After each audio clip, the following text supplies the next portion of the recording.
Maithili express की शानदार प्रस्तुति। रिकॉर्डिंग बाय धमाल म्यूजिक खगड़िया। डीजे शिव नारायण सीतामढ़ी। जकरा गठरिया में जाय छै हे हरिया ऊपर से फाइन के गेट। जकरा गठरिया में जाय छै हे हरिया ऊपर से फाइन के गेट। अपन साई से नहीं भरै छो पेट त हमर सैया के कोइले सेट। एगो साई से नहीं भरै छो पेट खेलरिया कइने छी चाइर गो सेट। कइने छी चाइर गो सेट।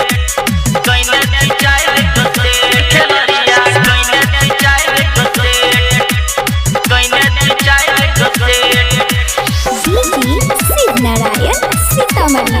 मैथिली एक्सप्रेस की शानदार प्रस्तुति। देखै तरह होइ छियौ खिड़की से रोज गे। रात में जाय छी लैले डबल डोज गे। डबल डोज गे। डबल डोज गे। हाँ हाँ देखै तरह होइ छियौ खिड़की से रोज गे। रात में जाय छी लैले डबल डोज गे। जाय के दुआर में बोलै के दुआर में करै छी केकरा से भेंट। जाय के दुआर में बोलै के दुआर में करै छी केकरा से भेंट। एगो साई से नहीं भरै छो पेट खेलरिया कइने छी चाइर गो सेट। अपन साई से नहीं भरै छो पेट त हमरो सैया के कोइले सेट। कइने छी चाइर गो सेट। कइने छी चाइर गो सेट खेलरिया कइने छी चाइर गो सेट। कइने छी चाइर गो सेट।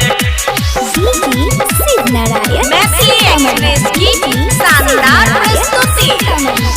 बोले नहीं छी हतरी हे गे बारा चिकनाई के। सबके बिगाड़ देले टोला में आई के। टोला में आई के। टोला में आई के। हाँ हाँ बोले नहीं छी हतरी हे गे बारा चिकनाई के। सबके बिगाड़ देले टोला में आई के।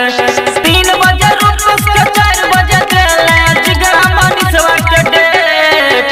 3 बजे रुपस के 4 बजे देले जिगरा मनीषवा के डेट। एगो साई से नहीं भरै छो पेट खेलरिया कइने छी चाइर गो सेट। अपन साई से नहीं भरै छो पेट त हमरो सैया के कहिले से